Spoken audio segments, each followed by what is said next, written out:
A história da nação israelita começou no Egito, que é a terra de Cã. Eles entraram no Egito em um total de 70 pessoas, incluindo José, sua esposa e 2 filhos que já estavam no Egito.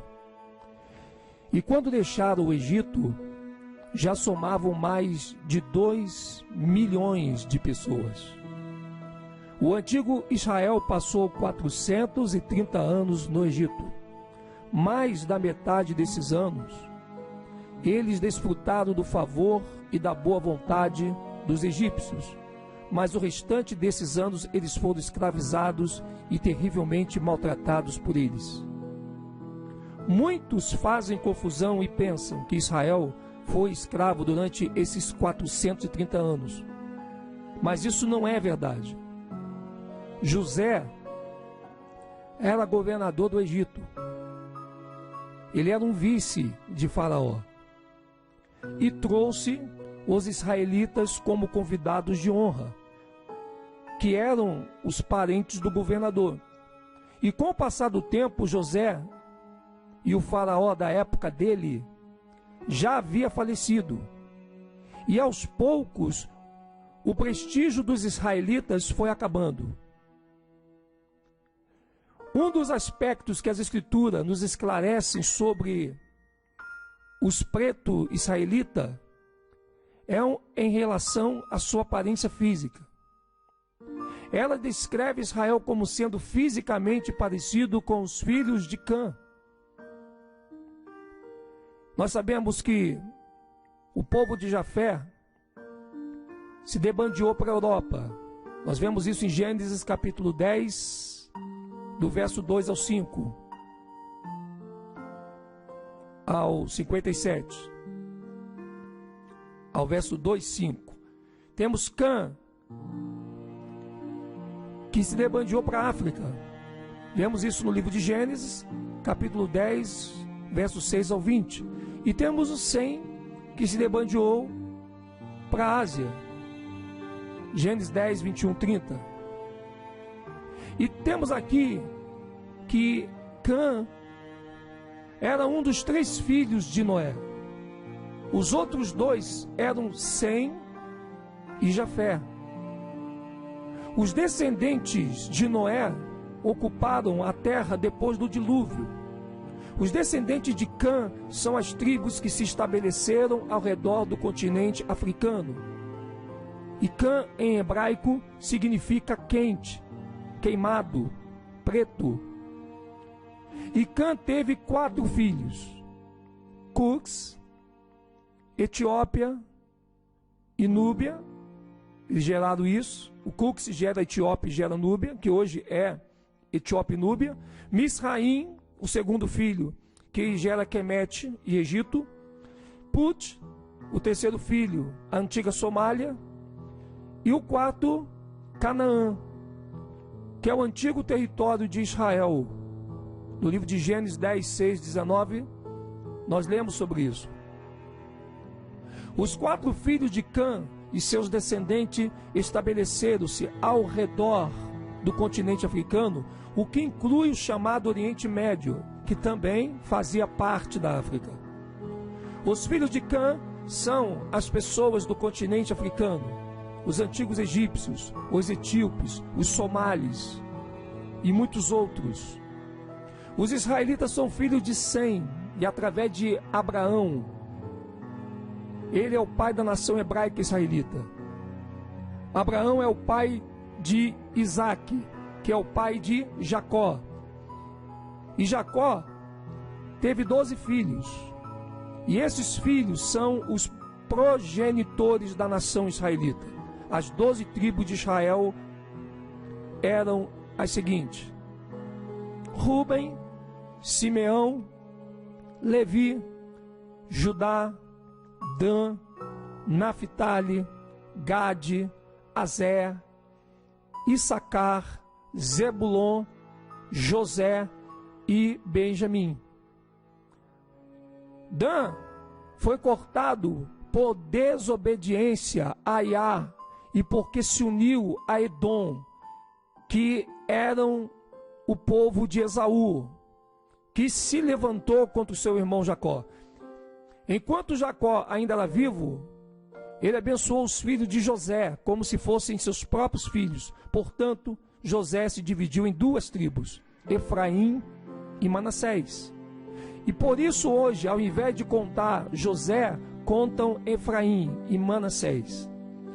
Cada um dos filhos de Jacó se tornou uma nação tribal, que constitui a grande nação de Israel. Quer ver um exemplo? Os descendentes de Rubens ficaram conhecidos como a tribo de Rubens, ou Rubenitas, ou Rubenins. Os descendentes de Judá ficaram conhecidos como a tribo de Judá, e Arudá, e Arudim, e assim por diante. A nação de Israel são os descendentes de Jacó, cujo nome foi mudado para Israel pelo Altíssimo, e você encontra isso no livro de Gênesis, capítulo 32, 28. Começaremos com a história de José, o segundo filho mais jovem de Jacó, e seu tempo no Egito.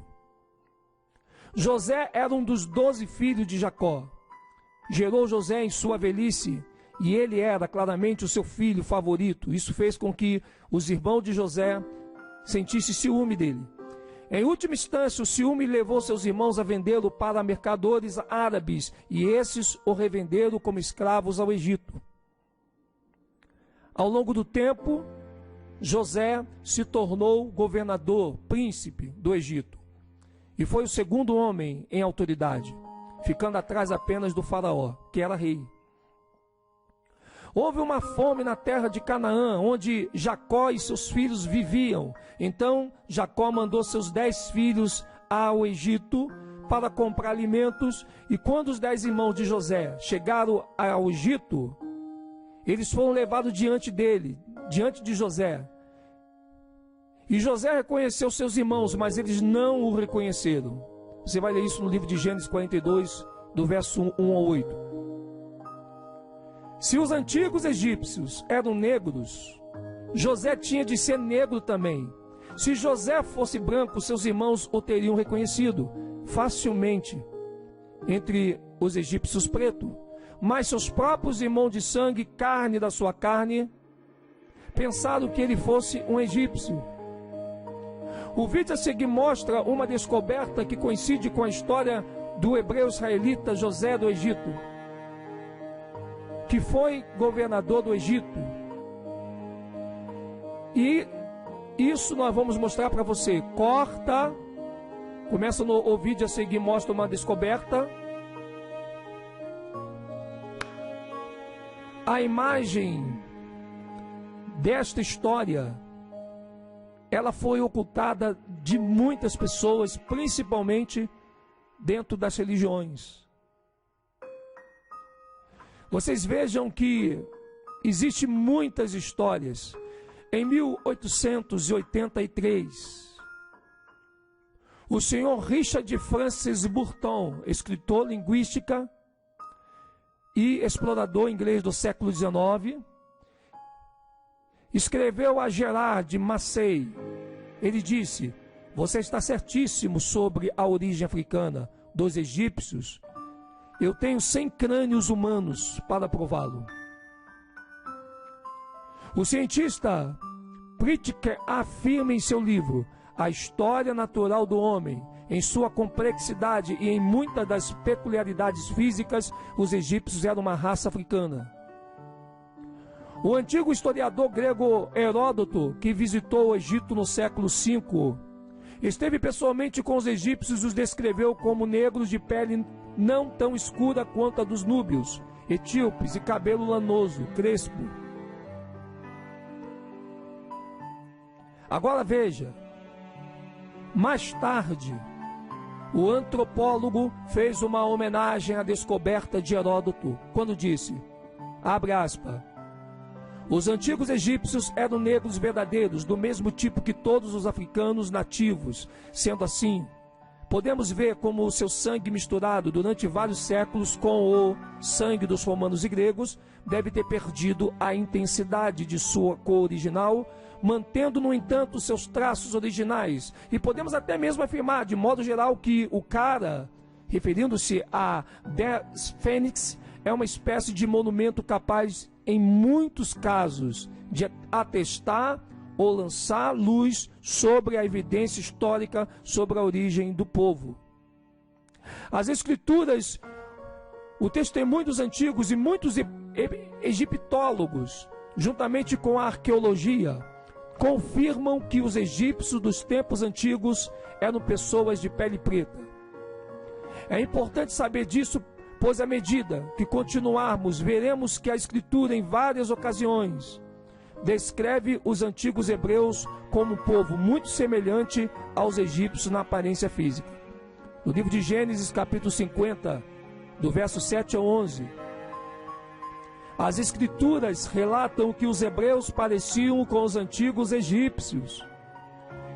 Jacó havia pedido a seu filho para enterrá-lo na terra de Canaã com seus antepassados. No livro de Gênesis 49, 29 e 30. Então, quando Jacó morreu em Misraim, no Egito, todos os hebreus e os egípcios desceram à terra de Canaã para enterrá-lo. Quando José morre, desce todos os hebreus e desce também os egípcios. E os versos 7 e 8 do livro de Gênesis 50 dizem que todos os hebreus, exceto as crianças pequenas, desceram juntamente com todos os anciões da terra do Egito. O verso 9 diz que era uma grande empresa. O verso 11 diz que os cananeus viram o cortejo fúnebre e disseram: este é um pranto dos egípcios.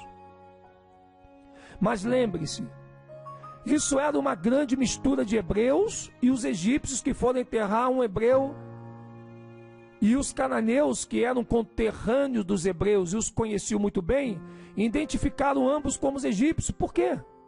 Porque cananeus viram uma grande empresa de pessoas de pele preta e todos pareciam nativos egípcios, ou seja, pretos. É lógico que os hebreus foram em massa ao funeral do nosso pai Jacó. E havia muito mais hebreus do que egípcios. Todos os hebreus foram, exceto as crianças pequenas, e mais somente os anciões egípcios foram com eles, e foi isso que os cananeus viram, apenas egípcios. Eles não identificaram que aqueles pretos tinham hebreus no meio. Quando os cananeus descreveram este grande luto para o hebreu Jacó, viram muito mais hebreus do que egípcios, mas eles pensaram que todos eram egípcios. Se os hebreus eram um povo branco, como fomos levados a acreditar os cananeus, que estavam familiarizados tanto com os hebreus quanto com os egípcios, teriam reconhecido os dois, dizendo: esse é um pranto dos egípcios e hebreus? Ou, já que havia muito mais hebreus do que egípcios, diriam: este é um pranto dos hebreus, sem dúvida. Hebreus brancos teriam se destacado entre egípcios pretos. E veja a aparência física dos antigos egípcios. Eram pretos. Os cananeus não conseguiram distinguir os hebreus dos egípcios, porque os hebreus não só eram pretos, como também tinham características muito semelhantes às dos egípcios. As escrituras continuam dizendo que os cananeus chamaram o lugar de onde viram este grande luto para um hebreu de Abel Misraim, que significa o prado do Egito, ou luto dos egípcios. Agora vamos à maior e mais famosa história sobre a permanência israelita na terra do Egito. Esta é a história de Moisés, muitos anos após a morte de José, seus irmãos e toda aquela geração que entrou no Egito durante o tempo em que ele foi governador. Devido ao tremendo crescimento da população hebraica no Egito, eles deixaram de ser vistos como vizinhos amigáveis e os egípcios passaram a considerá-los inimigos, hostis, e os escravizaram. E por causa do crescimento da população hebraica, os egípcios decidiram lhes impor sua própria forma de controle de natalidade. O faraó decretou que todos os meninos hebreus deveriam ser mortos ao nascer. O livro de Êxodo, capítulo 1, verso 22 diz: Então ordenou Faraó a todo o seu povo, dizendo: A todos os filhos que nascerem lançareis no rio, e todas as filhas guardareis com vida. Isto nos leva diretamente à história de Moisés. Moisés era um hebreu, israelita da tribo de Levi. O livro de Êxodo 2, 1, 3 diz que ele foi criado como neto do faraó e viveu 40 anos na casa de Faraó. O livro de Êxodo 2:10 diz: E o menino crescia, e ela o levou até a filha de Faraó, e ele se tornou seu filho, e chamou-lhe Moisés, e disse: Porque eu tirei da água. Muitos estudiosos dizem que o faraó que estava no trono do Egito na época do nascimento de Moisés foi o faraó Sete I. Ele era o pai de Ramsés II, também conhecido como Ramsés o Grande. O autor inglês George Harrison escreveu um livro intitulado História do Egito. E na página 252 ele dá uma descrição de Sete I e afirma: o rosto de Sete era completamente africano. Ele tinha um rosto tempestuoso, com nariz chato, lábios grossos e queixos pesados. Moisés tinha as mesmas características físicas que os egípcios, porque ele foi criado na casa de quem? De Faraó. Como seu neto, o faraó ordenou que todos os homens hebreus fossem mortos ao nascer. E se os israelitas eram um povo de pele branca, como Moisés, o hebreu, poderia sobreviver secretamente na casa de Faraó, entre os egípcios de pele preta, durante 40 anos e não ser notado? Além disso, depois de decretar ele mesmo a morte de todos os homens hebreus, como o Faraó poderia governar o seu povo, se ele tinha o hebreu em sua casa com todos os privilégios da sua própria família? Moisés sobreviveu 40 anos no palácio de Faraó porque ele era um homem de pele preta, assim como todos os outros restantes egípcios. Isso é profundo. O faraó olhou nos olhos de Moisés como uma criança e pensou que ele tinha sua própria carne e sangue.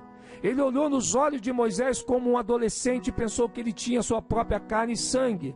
Ele olhou nos olhos de Moisés quando um jovem de 20 anos e pensou que ele tinha sua própria carne e sangue. Ele olhou nos olhos de Moisés como um homem balzaquiano de 30 anos e pensou que ele tinha sua própria carne e sangue. O faraó viu Moisés se transformar em um homem maduro de 40 anos e continuou achando que ele era seu neto de sangue por causa da cor da pele. Assim como os irmãos de José, os cananeus não conseguiram distinguir os hebreus dos egípcios. O faraó também não conseguia. Ou Moisés teria sido morto com certeza. Eu quero dizer para você que a Escritura nos dizem que Moisés matou um egípcio após vê-lo maltratando um hebreu.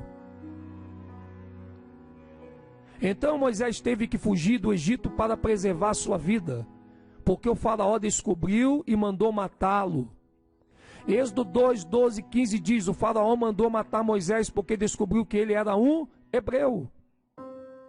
E não foi por causa da cor, mas foi por causa dos acontecimentos. Moisés fugiu para a terra de Midian, localizada na Arábia Saudita, onde ajudou as 7 filhas do sacerdote de Midian. E por isso que a Arábia Saudita hoje tem um cala-boca. Por isso que a Arábia Saudita não pode se manifestar no mundo através de mídia, de televisão, de internet, porque a Arábia Saudita sabe muito. E uma das formas que o sistema fez com que a Arábia Saudita não colocasse a boca no trombone foi limitar os sinais de repetidora de televisão da Arábia Saudita em relação ao restante do mundo. Veja no livro de Êxodo, capítulo 2, do verso 16 ao 19. Diz assim: ora, o corrém de Midian tinha 7 filhas, as quais vieram tirar água e encher os tanques para dar de beber ao rebanho de seu pai. E vieram os pastores e as expulsaram dali. Moisés, porém, levantou-se e as defendeu e deu de beber ao rebanho. Quando chegaram a Reuel, seu pai, ele disse: como é que tendes chegado tão cedo?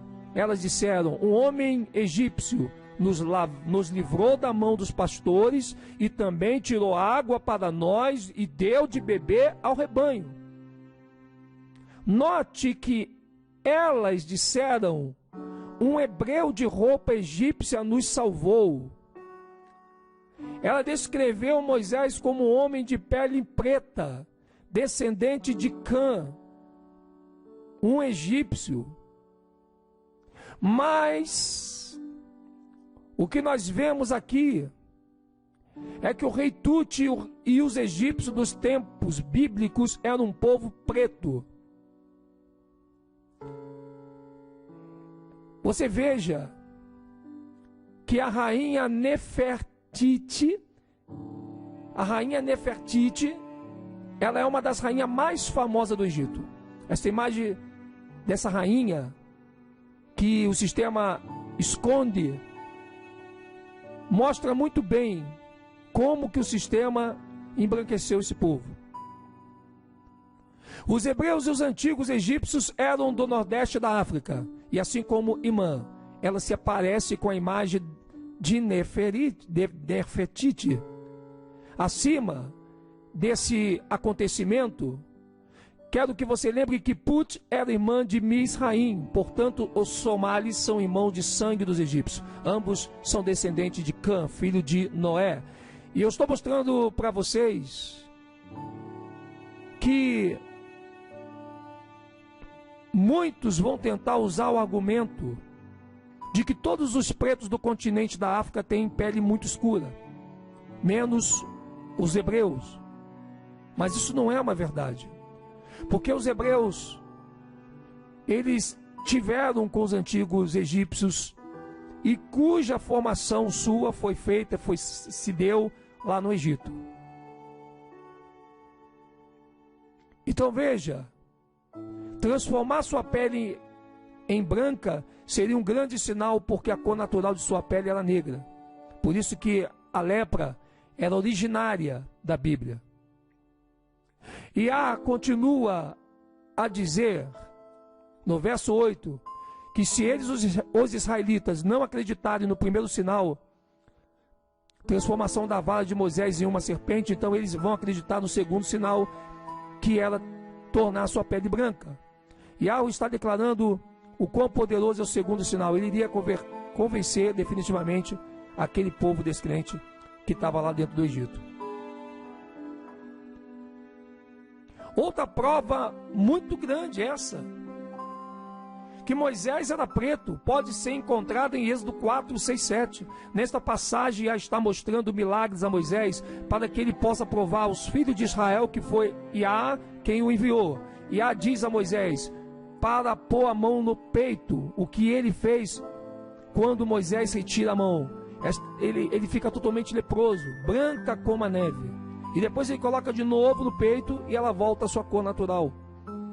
O povo egípcio, como todos os outros povos da África, são pretos. Mas por que na televisão coloca os egípcios como branco? Porque eles sabem que não adianta somente esconder a cor da pele dos hebreus. Eles precisam esconder também a cor da pele de alguns que moram na África, porque é impossível esconder a cor de todos. Mas se eles puderem embranquecer uma parte da África, eles já vão ter ganho uma grande vantagem.